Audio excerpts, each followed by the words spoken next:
All right, I'm going to try to get through this quickly because the first video that I made was 19 minutes long, but may not do any better than that. How important is reading? To me, reading is very important.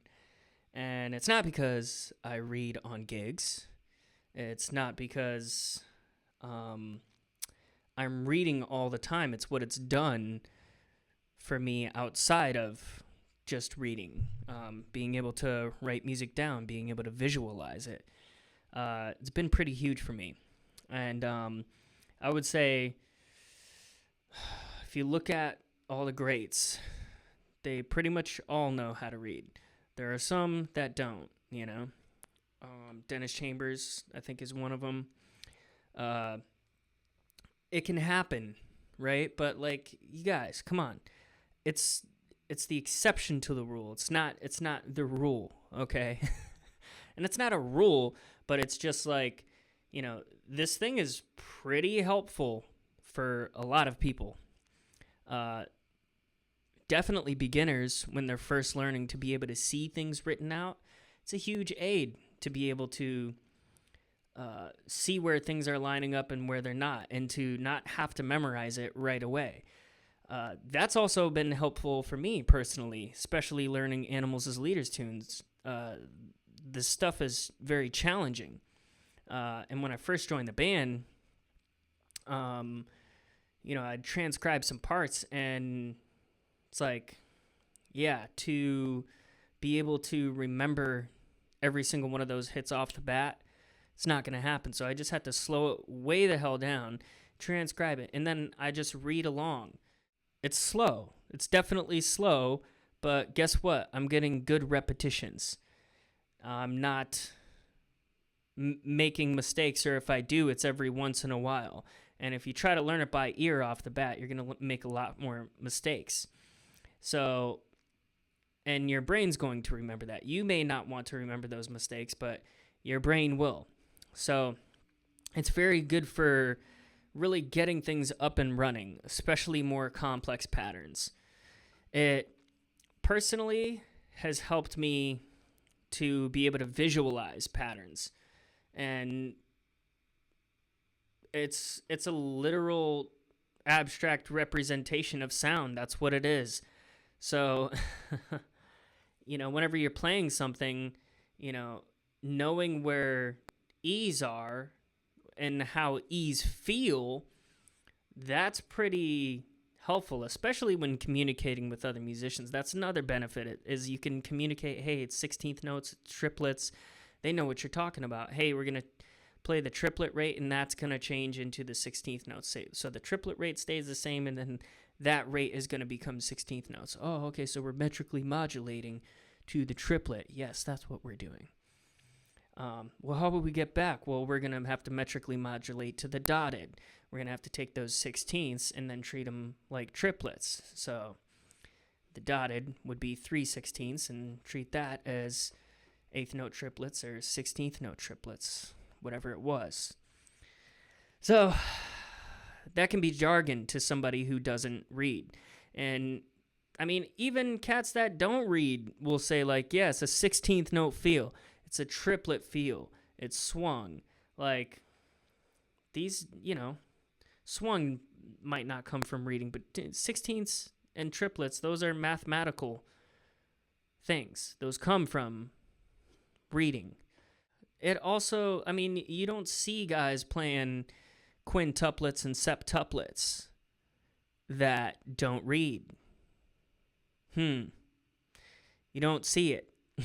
Or if they do, it's not on purpose.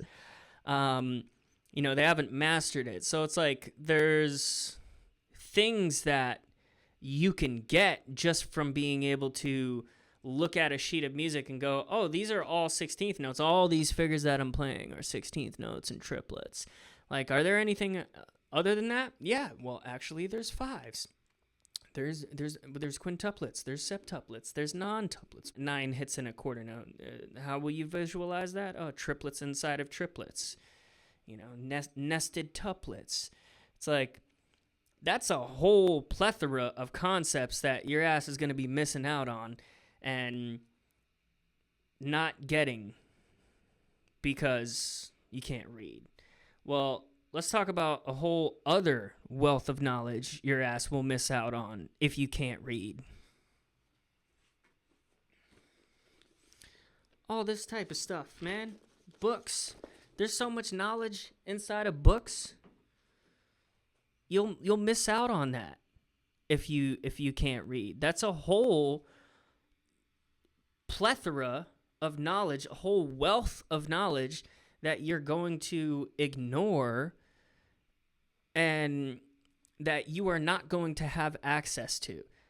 Do you really want to do that to yourself? You know, if you're just a beginner, like, reading is going to help you. If you're an intermediate and you're pretty intermediate and you don't want to become advanced, well then fine. Don't learn to read. Just be happy playing beats in your basement. You could probably be a bar band drummer and make a fine living not knowing how to read. It's probably, yeah, totally possible. But I'm not here to tell you how to be a bar band drummer. I'm here to tell you how to be a great, okay? I'm trying to help you guys to become the best that you can be. And in my personal experience, reading over the years has done a lot for me. And trust me, I know that it sucks reading. I know that it sucks counting while playing. But I've done that, and it's done something for me. It has. But yeah, do I sight read anymore? No. I went through a whole phase when I was, probably 15 to when I was like 20, that I was like, man, I gotta learn to sight read. I gotta be able to play the black page like Vinnie Colaiuta did in his, or was it Terry Bozzio? It was Vinnie Colaiuta. He sight read it. Holy shit. I gotta be able to read like a motherfucker.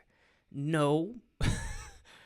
Turns out this new era is filled with no sheet music being handed out. I can count on one hand the amount of gigs that I've played that have sheet music on them. Maybe two. So sight reading probably will not get you too many gigs. Unless you happen to be in some niche where you're like a big band drummer or something. American Idol, I think it used to be a big sight reading gig, but then I think when Teddy Campbell got the gig, he didn't really have to sight read.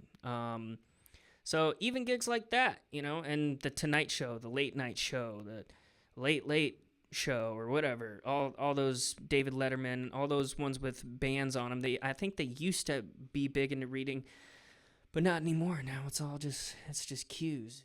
Okay, so what will happen if you read, if you go down that path? What happened for me was that it helped develop the analytical part of my brain, and that part of my brain was able to break down patterns and do it more efficiently over time. And over a longer period of time, that part of your brain that's analyzing rhythms, reading them, then you'll produce the sound and you'll say, oh, that's how that sounds. Pretty soon you won't need the piece of paper because you'll know how it sounds. You'll know how it feels too. So that analytical part of your brain starts communicating with the auditory part of your brain.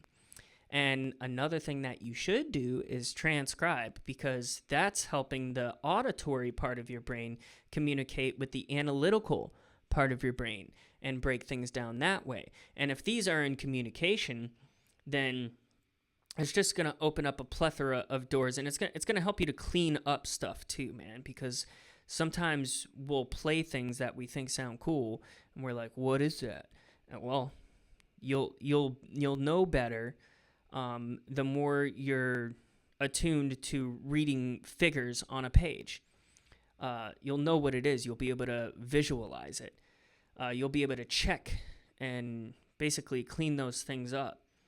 And you'll be able to remember it better too, honestly, because when I'm jamming, when I'm just like improvising some stuff and I come up with a cool idea, I can visualize the figure in my head and be like, oh, that's what that is.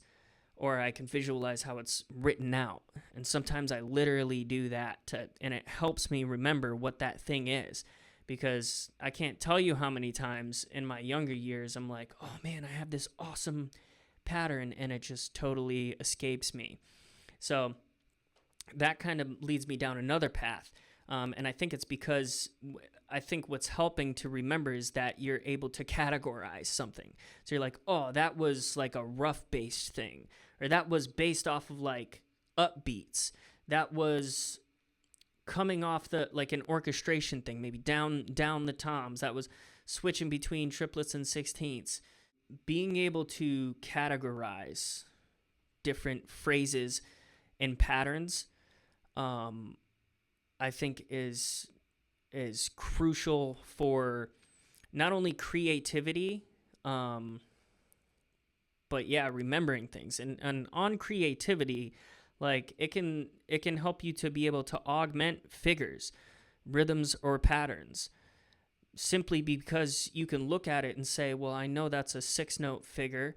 I see it starting here on the kick. What if I started it there on the snare? What if I added a note to this? Well, let me look at it. It starts with a kick, ends with a kick, so probably don't put a kick in between there. Well, what if I did this? And kind of, I think it's really helpful for that, because you can really get into the nitty-gritty of being able to augment patterns and change them from 6s to 5s, from 6s to 7s. Here's another thing it's going to help with, which is very prudent. It's kind of so as we lost reading and, well, not reading, but sight reading in music and the music world, the music business, the music industry, we've seen something else take its place, and that is software, okay? So working with the DAW is extremely important for my fellow drummers out there. It's not only important as a drummer to use as a tool, as a learning tool, and as a practice tool, which I absolutely do, but it's important to be able to utilize as a musician. Well, let's say you're not programming some bass synth thing that you're going to jam to. Let's say that you're programming drums. Well, which I have to do in Animals whenever we're writing. I'm not on a kit, guys. I'm behind a computer, okay? Or sometimes an e-kit. But I've visualized stuff so heavily to the degree that I can literally hear something and I can program it out. So like just like Misha does, like when he programs drums to stuff, like I can do that. I can know what I'm going to play over something. And that has been huge for me. Yep. Do it. Get a if you don't know what a DAW is, it's a recording program. It's Logic, it's Cubase, it's Pro Tools, it's Ableton, it's GarageBand, Fruity Loops.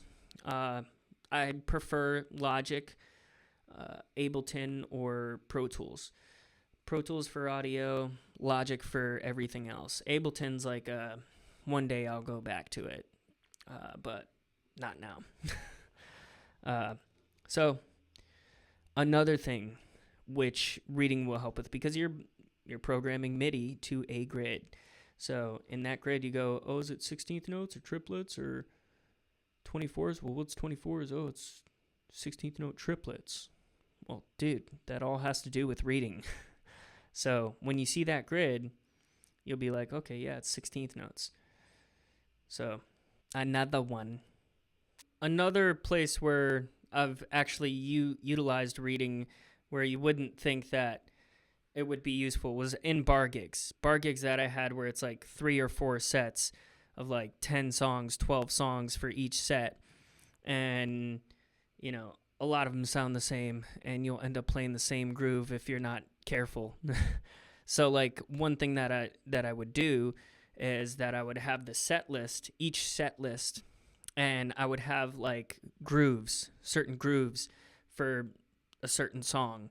And I would have like 2-bar intro. It's basically like a shorthand. And then I would have like, it'd be like A, B, like bridge or something. And that was extremely helpful. It saved a lot of time. And that's one thing that reading can do for you. Not only can it get you started with a pattern, like a very complicated pattern, but it can also help you on a gig to just remember what those figures were. But yeah, it actually helped me in the Casimir album, the Casimir Libersky album, because there was a lot of crazy stuff on that album, and it was so much to remember. And although I do have a buttload of time on my hands, and a good portion of those I just ended up memorizing, there was some that were very long phrases, because it was originally written in 19, and I ended up doing that in 4. So I had some charts. Casimir provided some charts for me, and that was definitely helpful, but some of those I ended up augmenting, like ones that were in 1916. Obviously, I'm going to write out my own part that is over 4/4. So that saved me a lot of time because I only had like a month or two to prep for that. Most people don't want to read because of laziness. It's just straight up laziness. So don't sell yourself short. Go ahead, do yourself a favor, learn to do it, and you have to be willing to think long term and get those long term gains, because that's what it's about.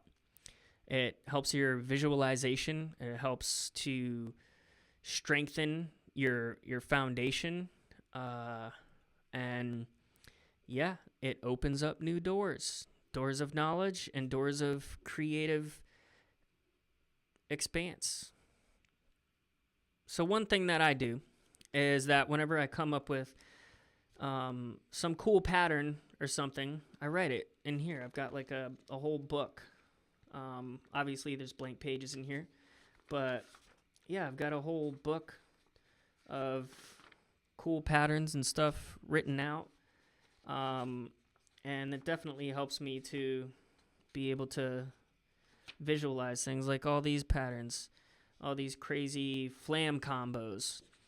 I was on a plane and I was writing out stuff, and I was analyzing, and I was being like, oh, okay, this has these all are starting with a flam, and then having a ghost note after. What if the tom goes after instead of a ghost note? And just breaking things down that way. I mean, like, how do I take this pattern and turn it into a 5? And so I've got like a 5 section, I've got a 6 section, a 7 section. Yeah, man, that's what I do. And I even have a bass drum written on it, a bunch of figures that are ones that I'm trying to focus on at the time, right now. And those are like, I kind of need something in my peripheral to remind me. I don't always thumb through my book and go, what am I going to work on today? It's like, it's nice to have outside visual representations of, hey, these are some patterns that I know I need to focus on and hone in on. So I definitely recommend doing that. I also would like to share with you what books I've gone through. All right, so I think I'm going to start from the most basic. The most basic one that I first started learning from was the Rock and Roll Bible. And it's just straight up, just all types of little variations of that. Pretty simple. And another really basic one that I was digging into. We're talking, I'm like freaking 10 or 11 years old. Another one was stick control, and I don't have that here though. Another one is Advanced Funk Studies by Rick Latham. Some great figures in here, and he's got some transcriptions of like Steve Gadd in the back. So some cool stuff in here. Definitely cool for linear development. That was huge for me for developing like, oh, how do I play linearly but make it musical, you know? Another huge one, syncopation. This is basically just a bunch of quarters and eighths. But what's interesting about it is taking those eighth and quarters and assigning them to the left hand, assigning them to the left foot, assigning them to the kick drum, and the left hand fills in the eighth notes. Then the left hand fills in triplets. You're playing swung eighth notes, so that's a lot of triplets the left hand's going to fill in. And guess what? That was huge in my left hand development. Guys are always asking me that. That's one of the secrets. Syncopation. The Art of Bop Drumming. Actually, I've got two of these because I lost one at one point. And, oh, yeah, the CD, the disc in there. It's got some great play-along tunes, too, to read to. And they got the charts in there. He's got the charts in there and everything. So, very good for being able to showing up how to break up some of the patterns that are in syncopation that are really filled and dense. This is great for being able to break those up and do it musically and phrase with little chunks of that. Double bass drumming encyclopedia. I don't know these guys, Bobby Rondinelli and Michael Lauren, but this was huge for my double bass development. John Adams had me working through this, and yeah, I mean, it's got all the stuff. It's got a bunch of triplet bass stuff. It's basically the idea that your right feet are always going to be on the downbeat, left feet is always going to be on the upbeat when you're playing 16th notes. And triplets are always going to be right foot starting on the beat, and the left foot, if you're playing 16th note triplets, left foot is ending up on the eighth up. Another one, huge one, new breed. Look at the wear and tear on this puppy. Another one that John Adams had me going through. Man, phrasing. Okay, these figures in here are nicely phrased, and it's got a system of different, it's basically a system of it's for coordination, different system of ride patterns, hi-hat patterns, and first you'll play a backbeat and your kick is playing those figures, and then there's obviously other variations, a bunch of them. Honestly, by the end it gets gratuitous. It gets like, yo, am I ever gonna play these systems, right hand rides and then left foot's on the upbeat, back and forth. It's like, when am I gonna do that? So, but still very, very useful. But yeah, my response to that is the universal function lesson. That lesson is kind of like my new breed, where it's like, it's definitely different, but it's also based more off of odd patterns. It's based more off of the relationship between the kick and the snare, but it does have the idea that, yes, the right hand seems to be the timekeeper. It seems to be the pulse keeper. Another one is Lepak. Where does it say Lepak? Oh, Alexander Lepak. Yo, this is really cool. There's control of the drum set, phrasing for the soloist.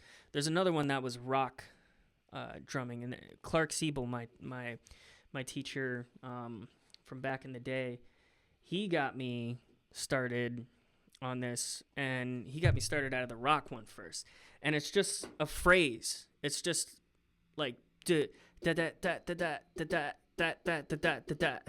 just something like that, like a 4 bar phrase, and it was just different orchestration.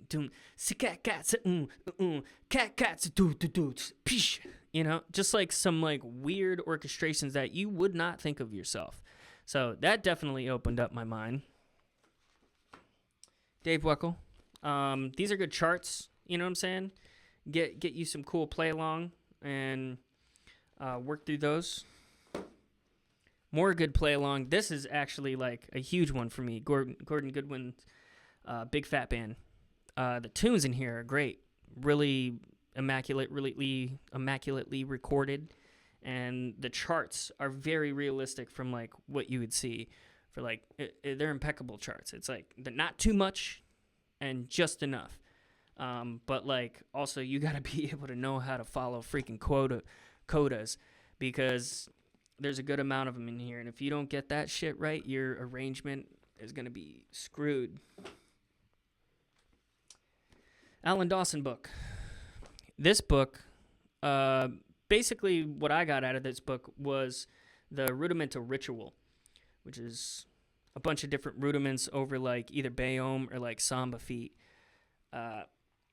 So sometimes you don't get like a crazy amount out of a book, you know, and you get something, but you get something.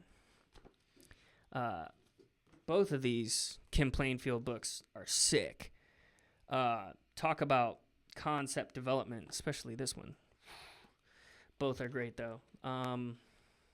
Yeah, pretty sick. I don't want to give it away, but yeah, there's some sophistifunk stuff in there that is reading figures, but you come up with your own like funky patterns that you'll play whenever you see a quarter note, your own funky pattern that you'll play when you see an eighth note. And like these pieces, you make up these pieces, but they got to fit together. And so it takes a while for you to remember, oh, every time I see a quarter note, I'm going to play this pattern. You know, so you got to like pick one that you're going to freaking remember. But yeah, it takes a while. But once you get it going, you're like, ooh, shit, this is cool. Another one, Charlie Parker, the Omni book. Bob Galati had me reading saxophone and playing them on the drums. Yeah, Billy's Bounce. I didn't finish this book. I got to like page 80 or something. But that's a lot. That's a lot of Charlie Parker solos. It's just the head and the solos. Mokhtar Samba. A friend actually gave this to me, and he was like, hey, man, you got that book? And I'm like, no, dude, I gave it back to you. And then, like, years later, I found out, I'm like, oh, shit. So, Diego, if you're out there, I owe you this book back, man. My bad. But, yeah, Senegalese drummer, sick stuff. Yeah, a lot of 3/4 type patterns. The Reading Drummer. Berkeley Press. Yes. This is good for sight reading. If you want to get better at sight reading, that's what that is. I was definitely ripping through that, trying to get good sight reading numbers for my ratings auditions. That's what they're called. It's been so long I forgot. Yeah. I ended up getting like a 6.777. It was in like my 3rd semester, 4th semester, something like that. And then I was like, oh, these really aren't helping me to get into the ensembles that I want to get into. Like, I think I'm good. Also, I was trying to get good at sight reading because I thought it might be important. And yeah, I wanted to ace my finals too. It was part of your final. Beyond Bop Drumming. John Riley, the second book to The Art of Bop Drumming. Also a great one. So I think I don't have all my books here. There's ones that weren't in there, like the Steve Houghton books, like the drum set reading anthology, studio big band drumming. That's another one. Those are for sight reading basically, and like I kind of said, like you don't really need to be a sight reader. It's not going to be of much benefit to you nowadays. Uh, Garwood Whaley books, that's for snare.